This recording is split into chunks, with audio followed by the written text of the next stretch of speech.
Cryptotrader is proudly brought to you by eToro.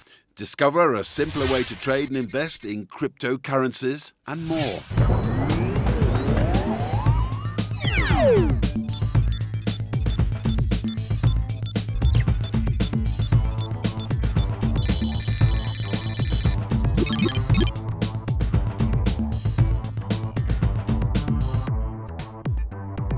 Another brutal week on the markets, with markets nearing the dangerous $300 billion mark.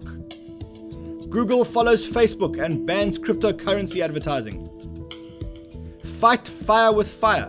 Christine Lagarde says Bitcoin deserves a crackdown with its very own blockchain technology. Coinbase receives a UK e-money license. And VINNY LINGHAM is officially the Bitcoin oracle after Bitcoin hits $8,000. Those were the headlines, and if you're watching on YouTube, now is a good time to hit the subscribe button. A few weeks ago, we asked our viewers what your favorite tokens were, and the results were, well, somewhat surprising. The most popular token wasn't much of a surprise. That was Bitcoin, of course. But then came the surprise.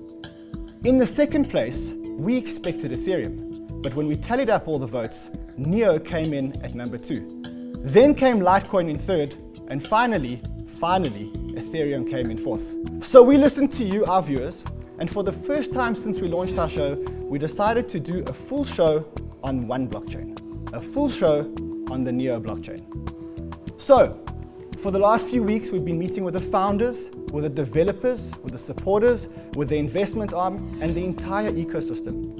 And let me tell you, the more we learned, the more enamored we became. So for the next 30 minutes, sit back, relax, and let me take you on a journey of the NEO blockchain.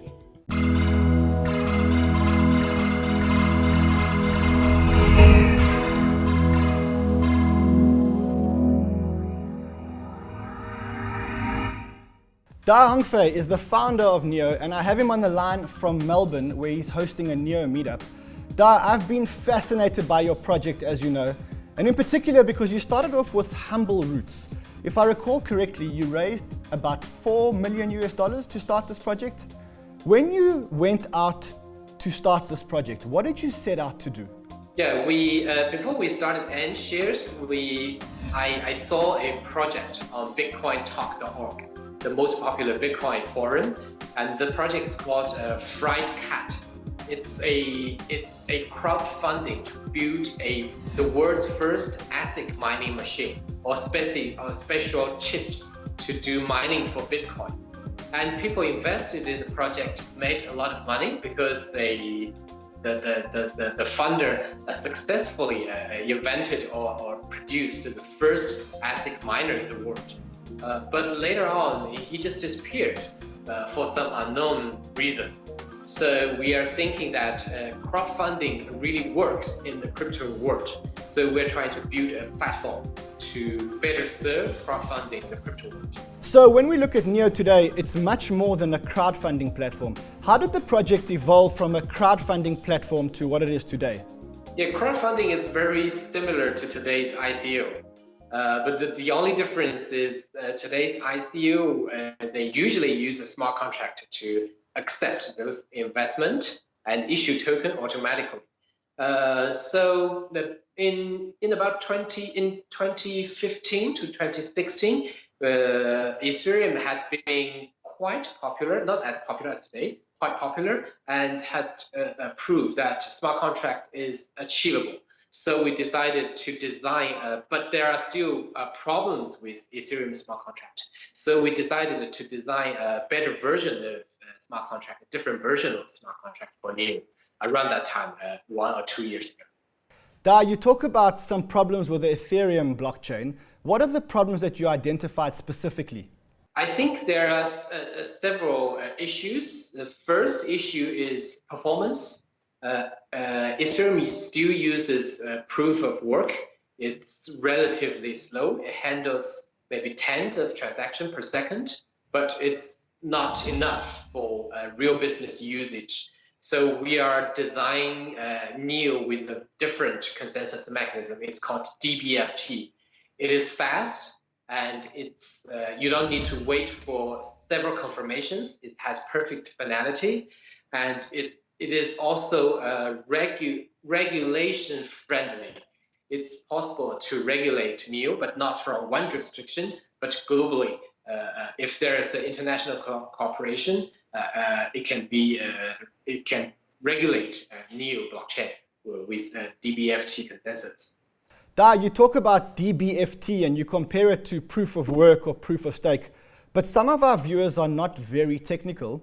Can you give us more of a layman explanation on the difference between proof of work and proof of stake versus DBFT? Yeah, DBFT is very different from proof of work or proof of stake. So D stands for delegation.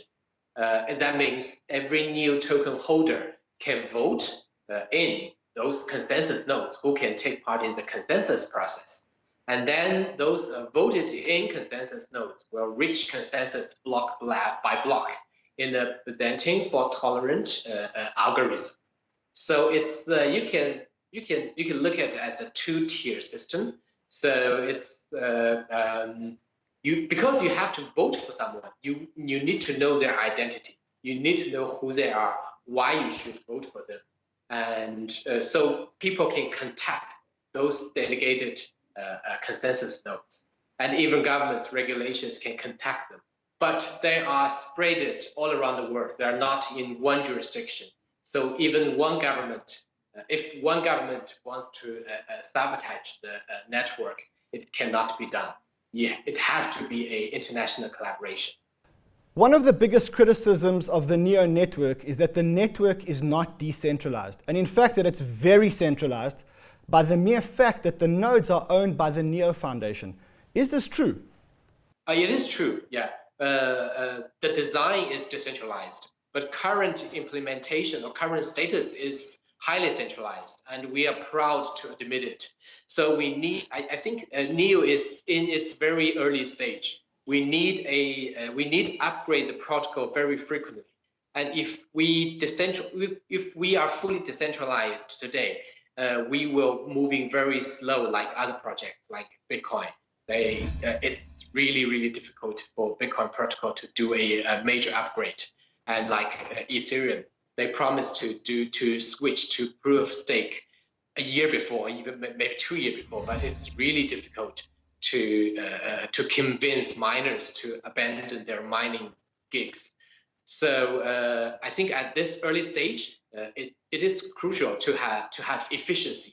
But we have a very detailed plan to decentralize all the consensus nodes in the next 1 to 2 years. So the criticism is half true that we are highly centralized at this stage.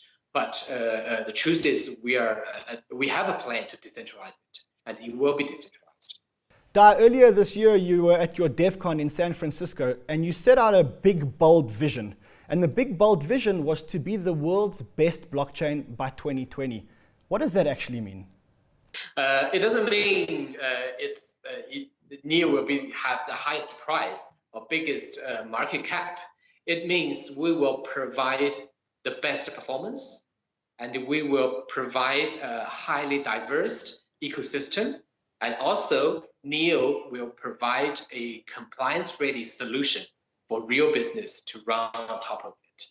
So that will make NEO the best, the #1 blockchain, the preferred platform to build decentralized applications on top of it. Da, a lot of this relies on the developers and the community. How would you describe the NEO community?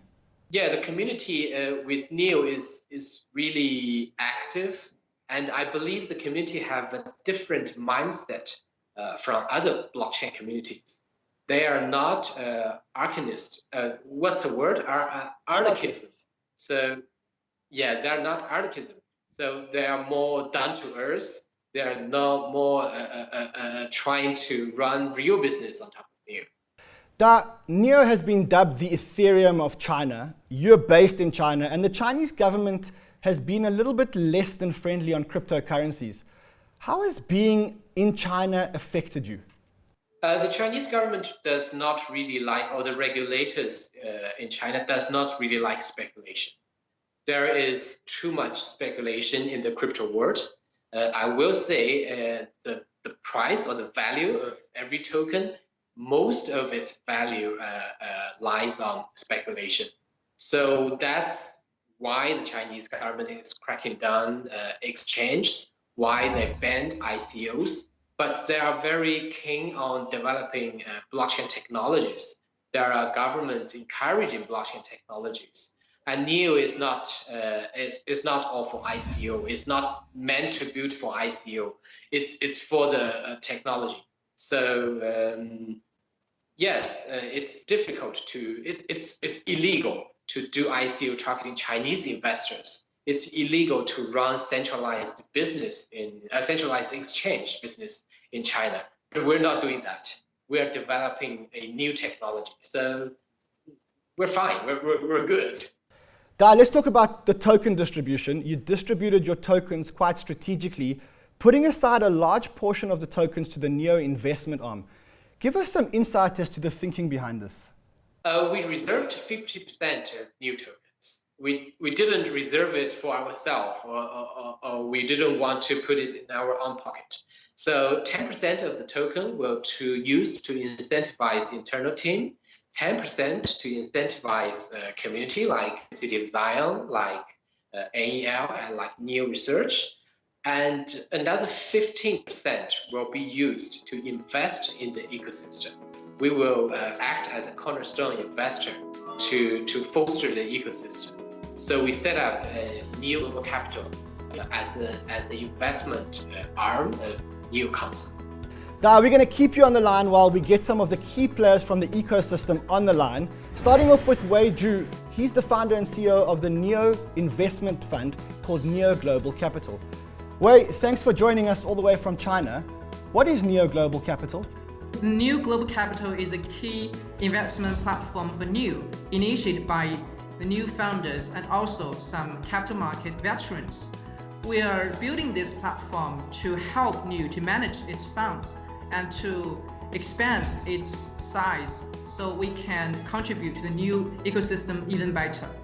So essentially you're using NEO's money to make investments into projects that support the blockchain. Is this correct? Yes, it works like an endowment fund, like any Yale University or other kind of endowment funds. And how big is the fund today? We currently have $50 million on our management. Is that all NEO money, or are there other investors? Currently, all this money comes from NEO, and in the future, we might consider taking in some other LPs, which could be, in deep binding with NEO, that could be helpful to the NEO ecosystem. Wei, being an investment arm of the NEO blockchain, do you have a specific mandate of what you can and can't invest in? We are looking at those projects that could be instrumental in the future of blockchain technology. That could be the bricks and blocks, that could be the infrastructure for future smart contract or smart economy applications. So in this sense, we have invested in Zilliqa and Bluzelle and other projects like that because we believe these projects could be beneficial in building a blockchain-based application in the future. Well, you mentioned some investments that you've made, and I'm keen to hear your reasoning for making these investments.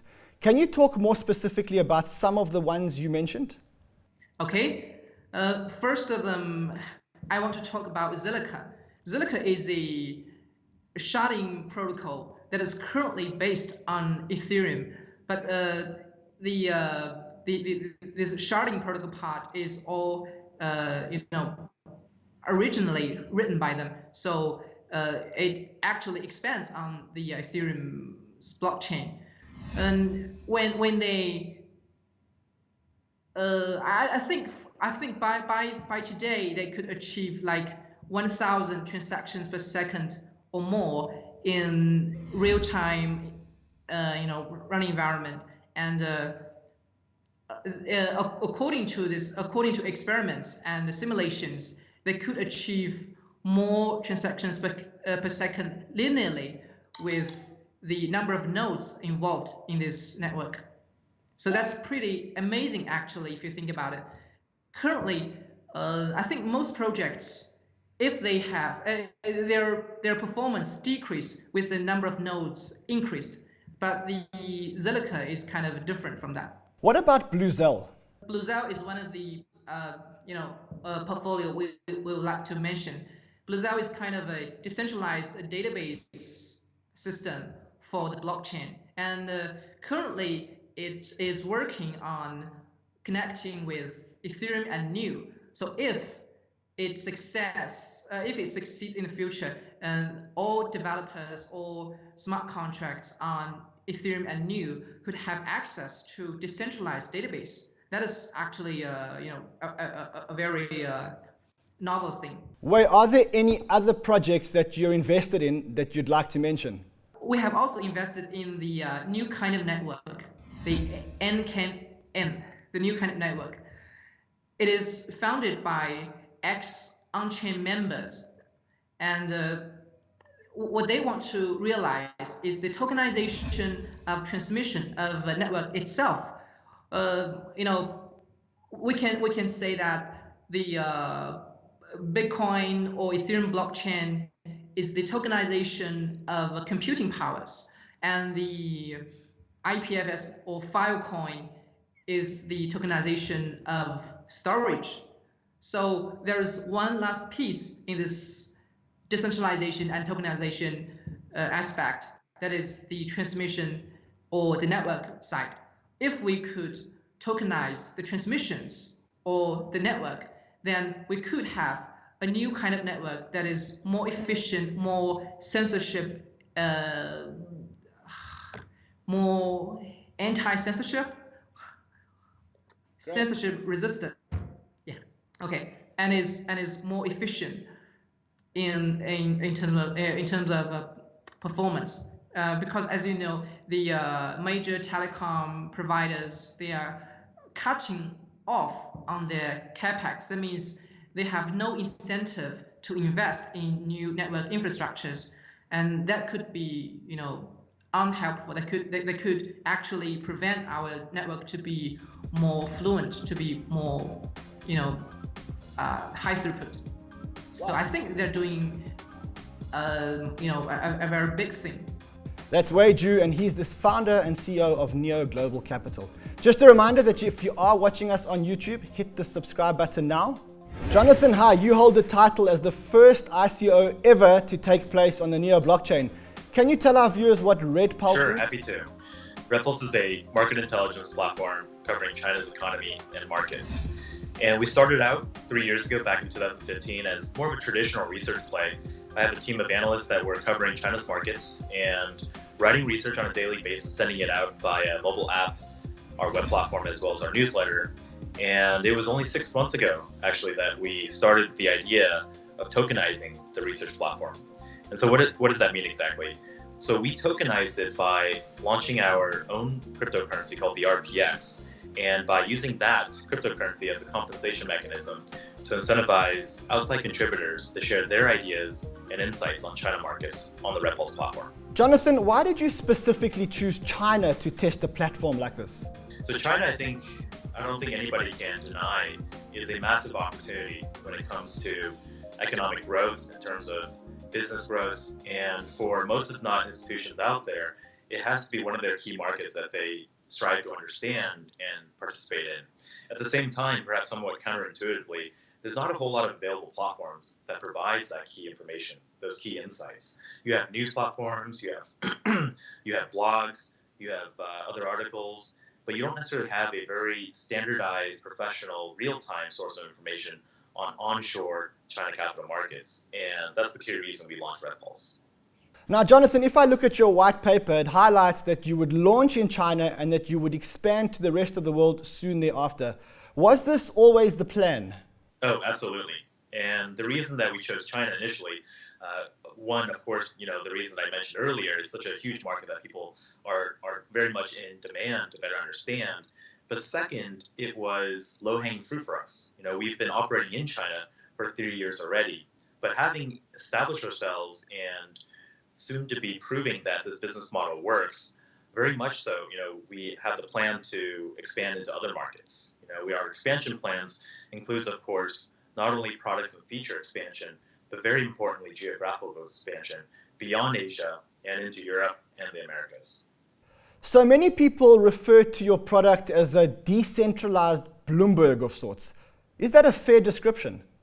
I think it's a fair introduction to what we do. To clarify even further, I think the other unique aspect of our platform is that there's a very strong crowdsource element to it. And nowadays, I think people and institutions are really faced with a couple key challenges when it comes to information. The first being information overload. When we're all living in this digital economy, so to speak, the information age, we have email, we have news reports, we have research from external sources, perhaps even internal sources, and we're dealing with this information overload on a daily basis. How do you really drive that key information that is more relevant to you? That's the big problem that we're seeking to solve. At the same time, there is this phenomenon that people have recently dubbed fake news, but it's not a recent phenomenon at all. It's been around forever. It's just any time you come across information that may be inaccurate or maybe intentionally inaccurate, that can be considered fake, and it's considered a detriment to when you're trying to process all this information for business decision-making purposes. And so to solve that problem, we're focused on the socialized element of information. And it's the key reason why you see platforms such as Facebook becoming so popular nowadays as a source of even factual and market information. It's because you can trust your friends, you can trust your colleagues, and we're able to incorporate that socialized element into Repulse as well by allowing these peers to vote on those contributions on our platform. Jonathan, you were the first to do an ICO on the NEO blockchain. It was a huge risk. Why did you decide to go with NEO and not with Ethereum? Great question. So we very much, of course, were aware of ERC20 and the Ethereum blockchain infrastructure when we did our ICO. And we were thinking about the two, and I think there were several key reasons why we decided to focus on NEO and to build on the NEO blockchain.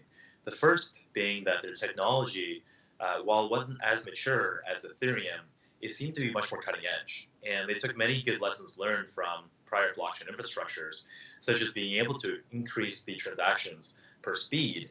And they've been real world rated in being able to achieve thousands of transactions per second, which is fantastic, which is at least 1 or 2 orders of magnitude faster than other existing competing standards at the time.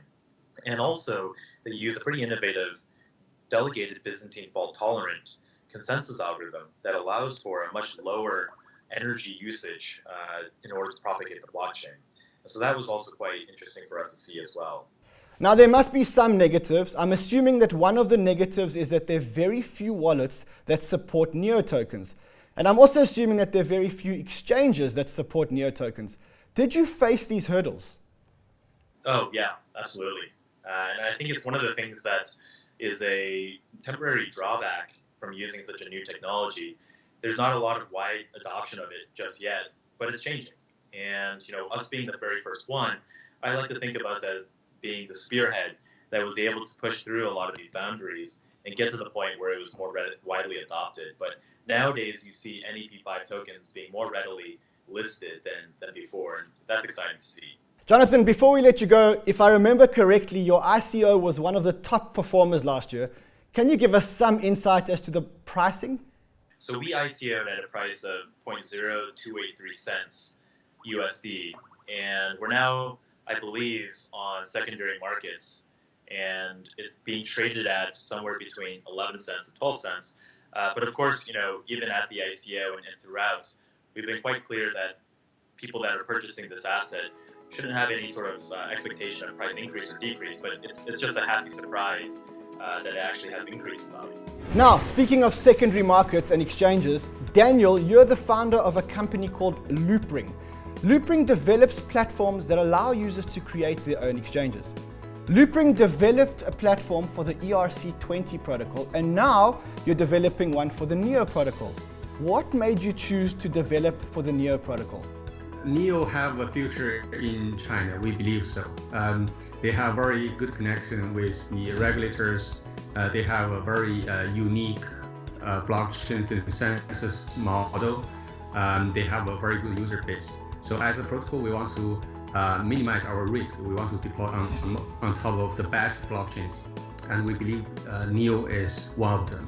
Daniel, what are you building on the NEO blockchain? It's the same protocol that enables us to trade ERC20 tokens on Ethereum we are building the same protocol on top of NEO so that we can trade NET5 tokens issued on top of NEO. Daniel, are you building a centralized exchange or a decentralized exchange? It's not a centralized exchange, and it is not a decentralized exchange as well. It's a protocol for people, for anyone to build a decentralized exchange. So we are open source everything so that people can just put together, those pieces of all the software we offered, so that they can be part of this decentralized exchange ecosystem. They can offer wallet to their users. They can offer the ring matching services to the traders. So there are multiple options, but they don't have to provide everything to become a decentralized exchange. They can just provide some of those services in the ecosystem. Daniel, what makes Loopring unique? First of all, it's very simple. So we have this unidirectional model of orders so that we don't differentiate between makers, takers. We don't differentiate between market makers or normal users. So it's a very fundamental, simple model for all the order system. And secondly, we have this ring matching, which enables more than 2 orders to be put into one transaction to trade values in a circular way. It's a generalized model to the stock market. We are not providing additional rules for market making to follow. Instead, all those market makers, as well as institutional traders, they all follow the same set of rules. And besides that, we built a relay mesh, which is a liquidity sharing network by using consortium blockchain technologies. So by default, the Loopring provides this piece of software for wallets to share liquidity with each other or share orders with each other. So we believe Loopring will offer a much better user experience by sharing liquidity. That's the default mode for relays to operate with each other. We have this anti-front running technology called dual authoring, which has been patented. So in general, I think we are a technology-focused company or organization. We are very confident with our solution. I think we need probably a little bit more marketing to make sure people, especially developers, to know how to use Loopring to be part of this decentralized ecosystem. Fabio Knessen, you're one of the original founders of City of Zion, which is a not-for-profit organization, and now you've gone commercial by developing your own application on the NEO blockchain. Now, City of Zion is essentially a bunch of highly skilled developers that come together on a voluntary basis with the purpose of making the NEO blockchain more developer-friendly. They started off by translating the developer notes from Chinese to English and have since developed a whole lot of developer notes. Fabio, why did all of you talented guys decide to get behind the NEO blockchain when there's so many other blockchains out there? So this was a consent decision and was based on our experience of City of Zion. So NEO has some features for the applications we are doing on that are important. So namely what we are doing, we are building a decentralized exchange system. So it needs some features from the blockchain that NEO has really powerful, which are finality and performance. So other blockchains, they can have different sides of the truth, and this cannot happen in NEO. This is very important when you are selling a transaction. So that's why we choose NEO. Fabio, can you elaborate a little bit around what you mean by finality? I thought blockchains had finality, and that was one of the characteristics of a blockchain. No, so actually what happens is most of the blockchains on the market today, they run a lottery system, and this lottery system has a clock. So every time you have a winner, and this winner writes a block. But sometimes, due to miscommunication, due to many factors, you have different truths on the blockchain, different blocks being emitted. So what you actually need, you need what they call confirmations. So you need more blocks on another chain, so the chain continues. So you need more blocks, and they call these confirmations for some path you are following. So then you go and follow the longest path, but you actually have many paths happen many times. And for exchange, the issue is that you need to, if you are doing settlement on the chain, you need to keep monitoring if you are on the longest path. So you need to wait for many confirmations. That's why when you send a token to an exchange, you have to wait like an hour or two to actually have these many confirmations. Fabio, you were one of the founders of City of Zion, and now you're developing a commercial application on the blockchain. Tell us what you're building on the Neo blockchain. So what we are building this trade platform called Neo Exchange, MEXC. And this platform is going to offer solutions for everything trading on blockchain. So many times you need trades in blockchain. Sometimes they are transparent, sometimes they are hustle. So what Neo Exchange we're going to do is we're going to do a decentralized system that will have a decentralized exchange, something retail like people know about BINANCE, Bittrex, and these other solutions out there, leaders of the market. But we also going to have things like payment services that developers building on top of Neo can use to accept tokens and to request tokens from their users. So this is very important to bring actually users to the blockchain. Right now, it is too disconnected, and we need this kind of solutions that make easier for developers to request payments and for users to have the tokens they need to. Fabio, a few weeks ago when I had your friend and partner Ethan Fast on our show, he mentioned that you weren't raising any capital yet. But subsequently, I read that you actually are raising capital and that you're doing an ICO in a very novel way. Yeah, sure. So what we have is we have only 10% of the tokens were spent on partnerships. So these are actually partnerships that are going to use the token. So it's not only investment. For example, fiat gateways, they're going to mine Neo and gas from the system by staking the next token.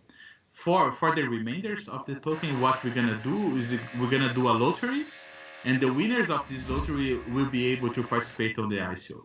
To make this a fair system, we're going to use an algorithm that the user can prove what is the number of his ticket. So it's quite innovative, and we know we could try to actually use this mass to increase the price, but that's not our goal. So what we did is we kept it $25 million, the ICO process, and we're going to have 25,000 people winning the lottery, and these people will be able to invest up to $1,000 in the token. Fabio, why did you decide to do your ICO in such a novel way? Yeah, sure. So we haven't seen many people take advantage of these on Ethereum ICOs, and we are leaders of the community. So we are founders of City of Zion. So we wanted to set the standard, so give the example. So that's why we are doing this, even though it can have a financial disadvantage for us. Where can my viewers go to get onto this lottery list? Yeah, so 12 March, the lottery list opens. So probably when this is aired, it can be, they can enter the website and register. So it will be open from March 12 to March 30. So Fabio, the Neo Exchange is going to be a decentralized exchange that allows for trade of Neo-type tokens, right? Yes, so we will start with Neo. We are launching on Neo, but we're going to go be cross-chain. So Neo Exchange itself is not tied to Neo. It works on Neo. It is going to work on Ethereum. It's going to work on other blockchains that support smart contracts. And the ones that do not support smart contracts right now, there are solutions being built that they call second layer solutions, and we're probably going to be able to launch on these zones also. Now, speaking of cross-blockchain transactions, OneChain was one of the pioneers in this space, and they ran a very successful ICO last year. The ICO was hundreds of times oversubscribed. Our next guest is also launching an application that solves the cross-chain problem, and he believes that his technology is far superior to anything else that's out there. Patrick, cross-blockchain transactions are one of the major components required for blockchain technology to be successful. What are you actually building? Well, there's a lot of things to explore in what's called the multi-chain space. So there are blockchains as a data structure, and then there are multi-chains as a data structure. And multi-chains are brand new. They're a thing of 2018. I'd like to say they're our thing, but they've definitely been a thing that's proposed over the last year, where it's this idea that you can prove things that happen on other blockchains simultaneously within the same ledger. And to get outside of like the technical bounds of that, it's really just, I can prove in Ethereum that a Bitcoin transaction actually happened. Let's take a step back and look at why cross-chain transactions are so important. Well, it all starts back to the original premise of whether or not this is self-empowered finance or centralized power. And what we get with Bitcoin is this opportunity to take that financial power into our own hands and have control over it. In today's world, when I want to trade my, for instance, Bitcoin for NEO, I have to give that power away to an exchange, and the exchange will actually hold it for the two of us and then programmatically make a trade. And in doing so, they create this opportunity for both a security risk of enormous concerns, but also a step backwards in the evolution of the ecosystem. Like, so much for decentralized power. And each one of these exchanges can easily be shut down or closed, as we've seen with some of the impacts in China. Patrick, in centralized exchanges, I understand how they overcome some of the risks. They hold my Bitcoin and your Ethereum, and they match us to create a trade. But in decentralized exchanges, if you hold Bitcoin and I hold Ethereum, it effectively means that without some link between the two chains, we can't trade. Correct. That's correct. So how do you solve this problem? So we create a new algorithm called proof of distance. Traditionally, a blockchain will use what's called proof of work. But proof of distance is an algorithm that requires, as its challenge, different blocks from other blockchains. And while this might sound complex, it's actually a pretty straightforward, computationally difficult algorithm. And what the end result looks like is a blockchain that can't exist without other blockchains feeding into it. That's why sometimes we like to call ourselves the last blockchain in a weird, philosophical sense, because technically at some point in the future, whenever the last block is made, we're downstream of that. So we take that block, we add that to our own blockchain. So whenever the last block is made, block collider will be the last one to use it. Let's bring it back down for our non-technical viewers. Are you saying that we can now trade across blockchains because Block Collider is building some kind of bridge between blockchains? That's correct. Even more so, we give any service provider the opportunity to build a decentralized exchange in lots of different ways. So just like there's a NASDAQ and a Wall Street and a Frankfurt exchange, there's lots of different ways to handle building them. Block Collider is a technology for deploying decentralized exchanges. It isn't a decentralized exchange alone. So lots of people can come in and build new and interesting products and apps, similar to the way you'd see like a dApp built on Ethereum. We are a provider to allow you to build a decentralized exchange on Block Collider. Now, that sounds great for service providers, but what does it mean for consumers or for users?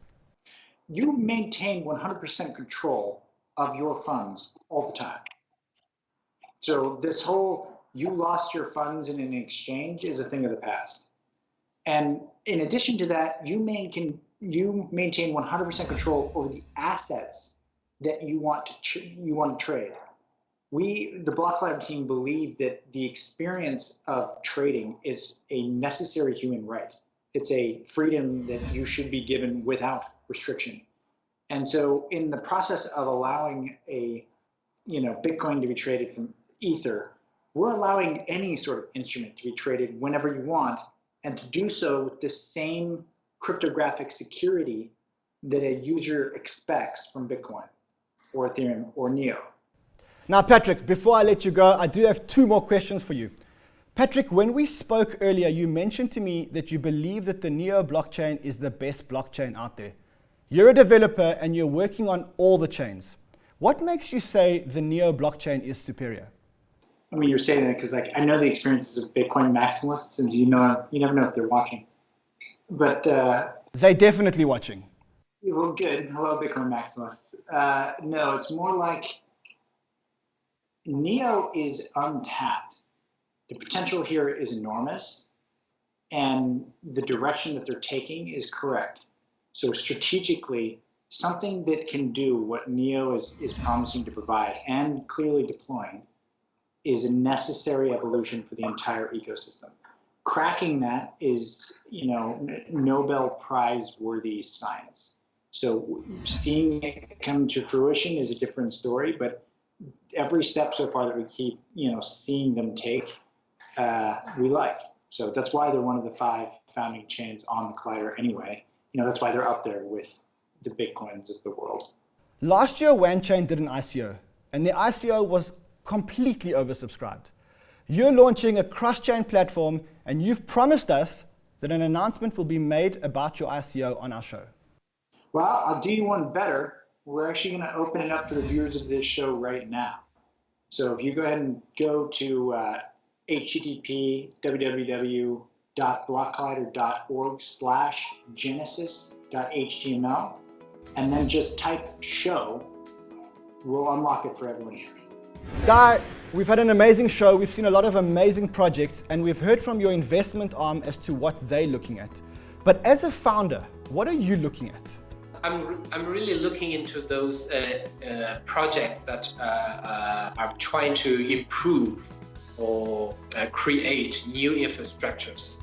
I think we are still in the early days, and those applications, those higher level applications, may not be surviving after this if the bubble busts, and we already see the price dropped.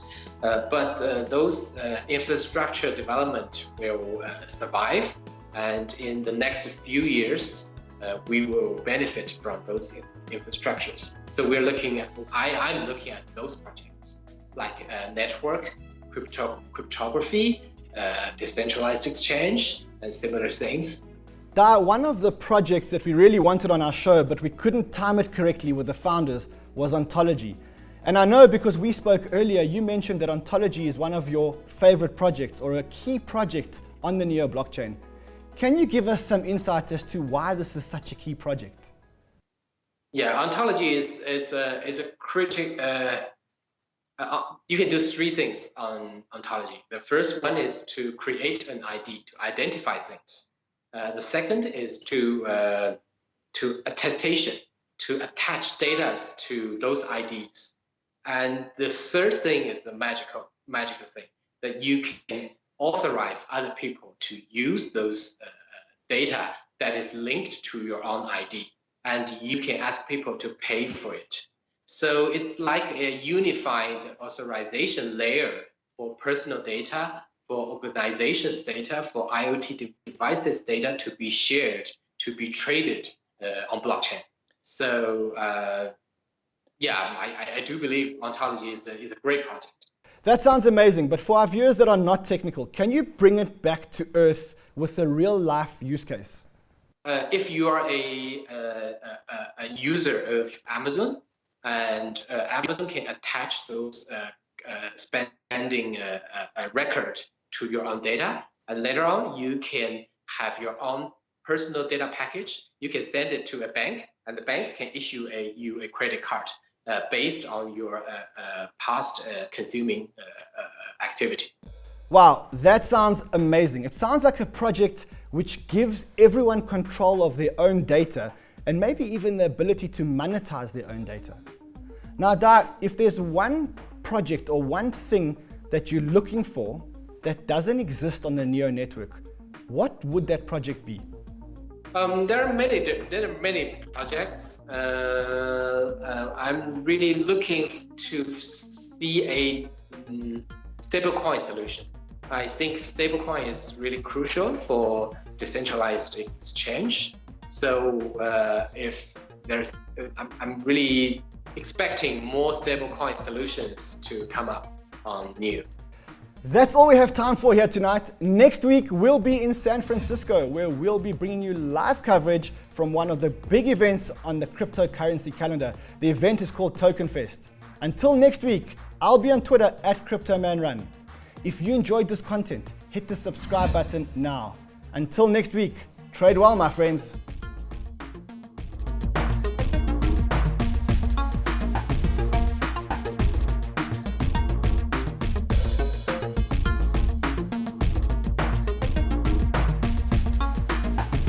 Cryptotrader is proudly brought to you by eToro. Discover a simpler way to trade and invest in cryptocurrencies and more.